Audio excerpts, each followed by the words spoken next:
welcome to my channel. So on today's video, I wanted to give you a tour of our homeschool room. And one thing that I would like to add about my homeschool room is that it's not a whole room. It's in my bedroom. My bed's right here. My office is right here. My restroom is right here. So it's a little portion of it. And I would say 90% of it is thrifted. You don't have to spend all the money on buying the most expensive curriculum. You don't have to go out and buy that, $300 bookshelf that is so aesthetic and beautiful. I used to think I wanted that, but this works for us, you know. Got this at Goodwill.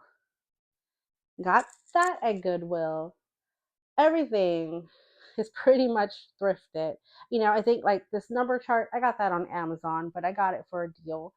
Um, homeschooling doesn't have to be expensive and homeschool doesn't have to be perfect. You know, have never used a curriculum. Trust me, I wish I could buy The Good and the Beautiful, or I wish I could buy the Tuttle Twins,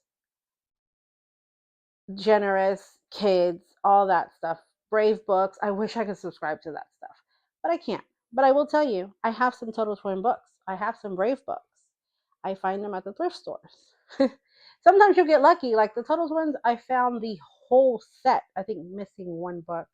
Um, but yeah, it just takes time.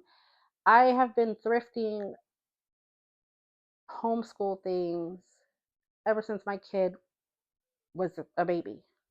I'm also going to do a video that's showing you how I put their curriculum together using things that I have thrifted. That I am working on, and I will definitely share it with you when I'm finished. Um, you'll see the baskets that are just filled with books, and that is stuff that I'm going to go through and lesson plan what we're going to be working on this year. The only thing that is not thrifted that we will be using in our homeschool this year is we went to the homeschool convention and we took advantage of some programs. We're going to be doing the Simply Piano, and we're going to be doing the math, which is based off of like tens, Japanese style math. Because my daughter, math has been her most difficult subject. She has meltdowns.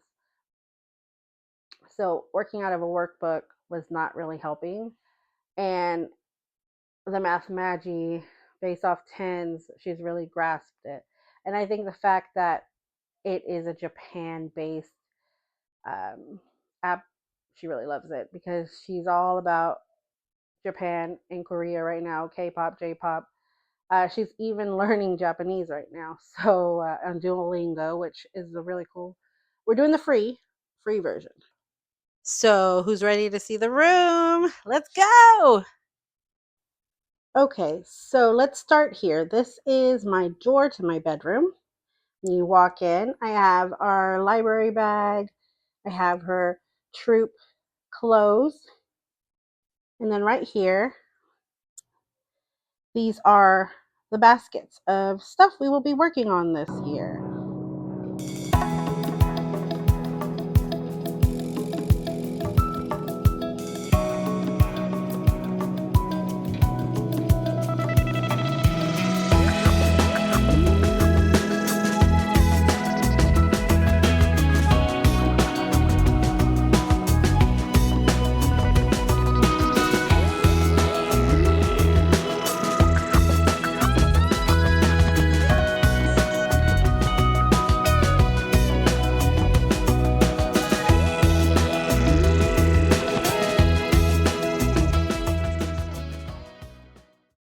Did these on my Cricut.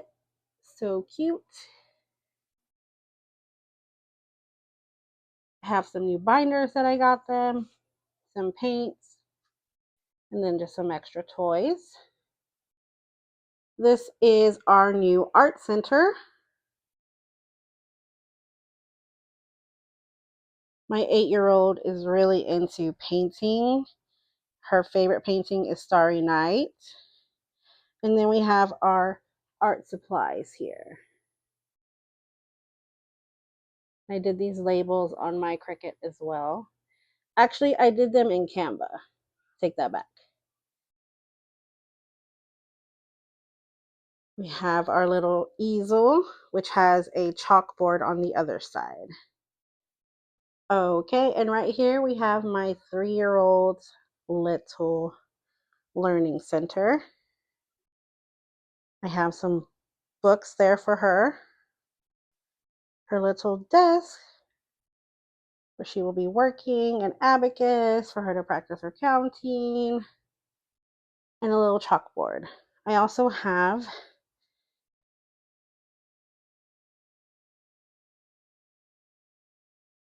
some dry erase boards for her to practice writing. And then here I have just a little kind of PlayStation set up, but also it's got books attached to it. So here, all about bugs.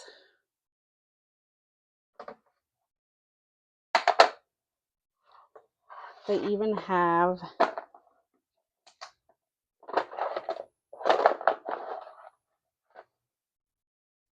little bug toys. My girls love to play with bugs. And so I figured let them learn about them as well. Here we have ocean animals. In here we just have a lot of other animals. My daughter has already said that she wants to do a study on Arctic animals. So we have some things here that we'll be using for that study. Here is just a little Noah's Ark play set. Down here I have puzzles. Here we have life cycles.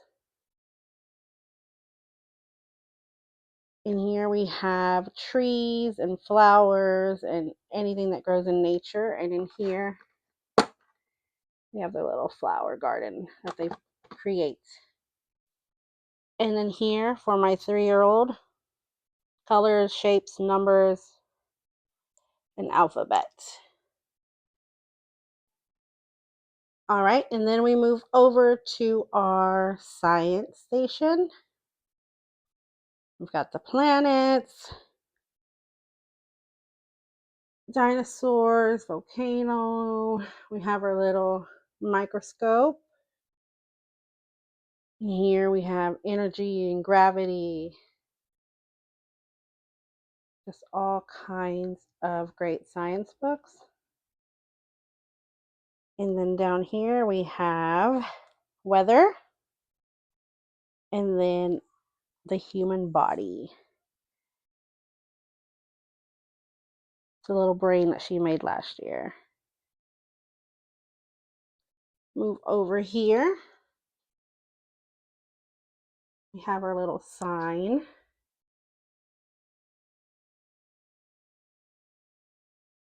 And then we move over to geography.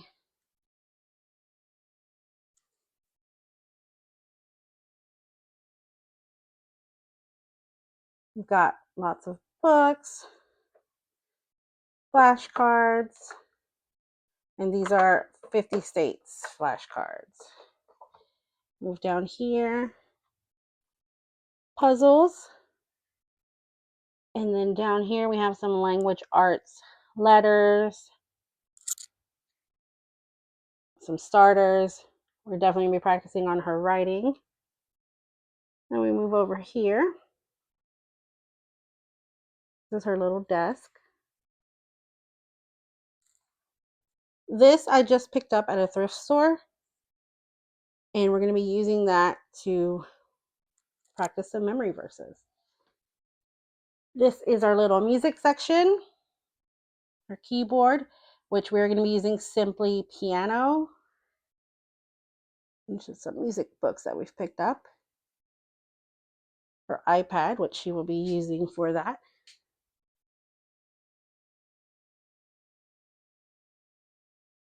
These banners I got at Target. And this I found at a thrift store. It is okay to make mistakes, not be okay, have hard days, be yourself, not know it all, try again, and ask for help. They're things I definitely want her to remember at all times.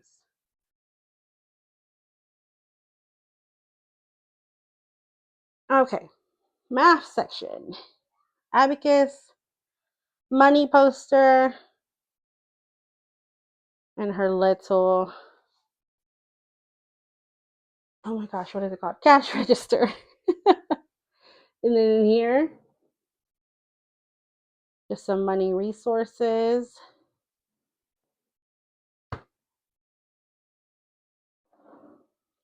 And more math resources. She will be starting cursive this year, so I have this little poster. And here I just have extra supplies. More math supplies. And then just her little journals that she likes to write or draw in. Okay, my favorite section, our little library. So I've got it by genres. We've got our, history. Then we move over to some language arts, some math. Then down here, just our easy readers and some fun reads. And down here we have some pretty cool books that they love to flip through.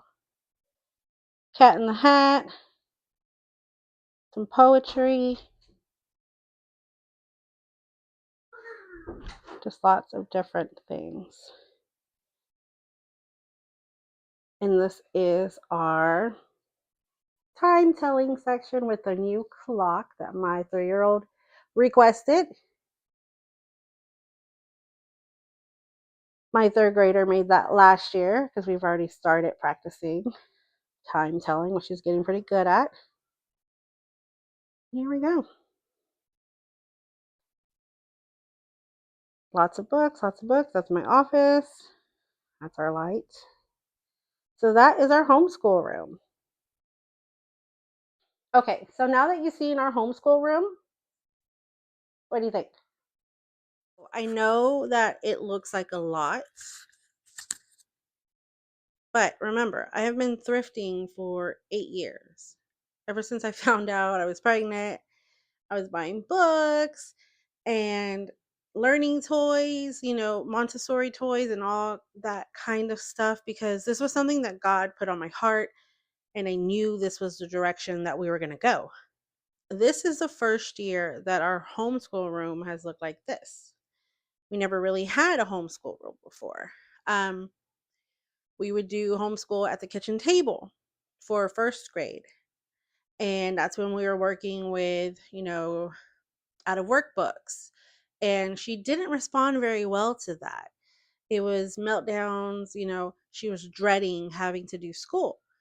And so for second grade, I took more of an unschooling type of approach where we would do worksheets, but we'd mostly do learning through fun and games. And that worked really well. She seemed to really thrive and pick things up, and she was just always looking forward to doing school. So I made room in my room, and I was like, I'm going to combine learning with fun. So if you notice at every station, there is toys that coincide with the subject. And that is how we're going to do it this year. We're going to combine learning with fun,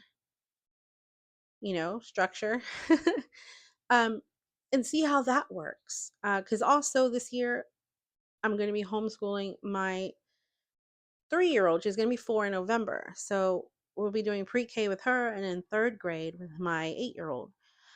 So this is something new for us. I'm gonna see how this works out, but I think it's gonna be amazing because the way I have my room set up, they are so excited. They're like, "When are we gonna start school? When are we gonna start school?" Um, and we've kind of homeschool year round, but during the summer, it's more fun outside nature things, or maybe just small activities, that have to do with the 4th of July and things like that. Um, so I'm really excited to start the school year. If you have any comments, questions, concerns about anything, reach out to me. I'm here. I'm not an expert in homeschooling. I don't pretend to be. I kind of just try new things and see what works. And I'm here for you. I want you to know that if you are thinking of homeschooling, or if this is your first year homeschooling, you're amazing just for wanting to do that. I know, right? They say that we're the weirdos who want to be around our kids. Yeah, I'm a weirdo. I love my kids, and even though I want to get rid of them sometimes, as soon as I do, I want them right back. But you're amazing, and it's not easy. It's going to be hard. It's going to feel like a lot, but it's worth it. It really is. When you hear your kid reading and you're like, "Oh my gosh, I did that." Or you hear them say some random fact when you're out and about, and you're like, "Yeah, we learned that. I taught you that." It's amazing. It's an amazing feeling, and I would not ever want to send my kid to school when I could do it here, you know? There's no I mean, I was going to say there's no right or wrong way. I'm pretty sure there might be a wrong way, but what works for you, that's what you need to do. Don't worry about following the style and following this is the most popular curriculum, so I have to do this. No, you don't. No, you don't. You have to do what works for you. That's what I've learned. I'm doing what works for my family, and this is what it looks like. And I thought I'd share it with you in case it could work for you too. I hope you enjoyed my video. Thank you for watching, and I hope to see you in the comments. Bye.